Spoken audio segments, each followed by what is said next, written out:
यहाँ पे सुंदरम फाइनेंस के Q4 के रिजल्ट्स आ गए हैं, तो उसी के बारे में हम इस वीडियो में बात करेंगे और जानेंगे कि अब आपको सुंदरम फाइनेंस के अंदर इन्वेस्टमेंट करना चाहिए या नहीं। तो चलिए शुरू करते हैं।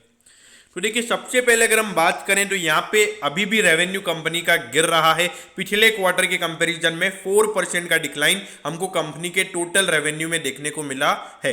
अब इसके बाद रेवेन्यू गिरा है तो उसके बाद कंपनी का नेट प्रॉफिट भी यहाँ पे 19% क्वार्टरली बेसिस पर गिरकर 253 करोड़ का यहाँ पे कंपनी का टोटल नेट प्रॉफिट निकल कर आया है। तो क्वार्टरली बेसिस पर यहाँ पे कंपनी के रिजल्ट बिल्कुल भी अच्छे नहीं है। अब उसके बाद अगर हम ईयरली बेसिस पर अगर हम बात करें, ये क्यों नहीं है वाई ईयरली बेसिस, तो ईयरली बेसिस पर यहाँ पे 0.5% का ग्रोथ हमको कंपनी के रेवेन्यू में देखने को मिला है। मतलब कांस्टेंट रेवेन्यू यहाँ पे कंपनी का रहा है। और नेट प्रॉफिट भी अगर हम देखेंगे तो सिर्फ 5% यहाँ पे कंपनी का रेवेन्यू बढ़ा है, सॉरी नेट प्रॉफिट बढ़ा है। और जो टोटल नेट प्रॉफिट यहाँ पे निकल कर आया है वो है 253 करोड़ का। तो ऑल ओवर अगर आप देखोगे तो यहाँ पे जो कंपनी के रिजल्ट हैं क्वार्टरली बेसिस पर डिसअपॉइंट कर रहे हैं, और ईयर ऑन ईयर बेसिस पर भी अगर आप रिजल्ट को देखोगे तो एकदम कांस्टेंट रिजल्ट यहाँ पे कंपनी के आए हैं। अब 6 रुपीज़ का डिविडेंड यहाँ पे कंपनी ने रिकमेंड किया है, यानी कि अगर आपके पास 100 शेयर्स है तो आपको यहाँ पे 600 रुपीज़ का डिविडेंड मिलेगा। अब ये देखिए 27,533 करोड़ का इसका मार्केट कैप है।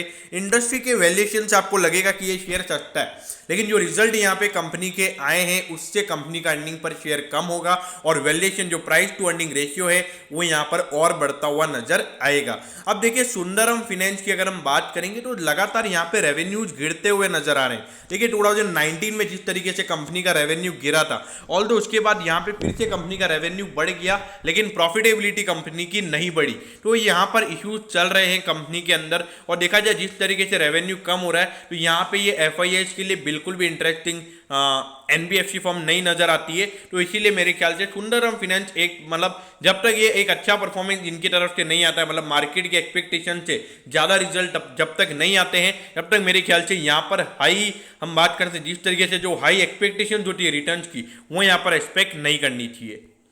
अब ये देखिए 2496 पे यहाँ पे सुंदरम फाइनेंस का शेयर अभी ट्रेड हो रहा है, और 2868 का इसका हाई है। तो अगर आप हाई से कंपेयर करोगे अराउंड 15% अपने पीक से ये आपको करेक्शन पर मिल रहा है। देखिए, सुंदरम फाइनेंस की अगर हम बात करेंगे तो रेवेन्यूज का एक मेन बड़ा इश्यू मुझे नजर आता है। रेवेन्यू ठीक है, कंपनी अभी सिचुएशन भी नॉर्मल नहीं है, हम उसको भी इग्नोर नहीं कर सकते, लेकिन इसके कंपैरिजन में जो दूसरी एनबीएफसी फॉर्म है वो ज़्यादा अट्रैक्टिव नजर आती है, क्योंकि वहाँ पर हमको रेवेन्यू ग्रोथ अच्छा खासा देखने को मिल रहा है, कंसिस्टेंसी देखने को मिल रही है ग्रोथ के अंदर। तो एक मतलब जो जहाँ पर कंसिस्टेंट ग्रोथ देखने को नहीं मिल रहा है, तो मेरे ख्याल से as a long term investor हमको वहाँ पर इन्वेस्टमेंट करना चाहिए जहाँ पे कंसिस्टेंट ग्रोथ नजर आ रही हो और एक एक्सपोनेंशियल ग्रोथ भी कंपनी दिखा रही हो। तो यहाँ पे सुंदरम फाइनेंस ना तो एक्सपोनेंशियल ग्रोथ दिखा रहा है, ना कंसिस्टेंट ग्रोथ दिखा रहा है। तो मेरे ख्याल से यहाँ पर मुझे इस काउंटर पे इन्वेस्टमेंट करना बिल्कुल भी पसंद नहीं लगेगा।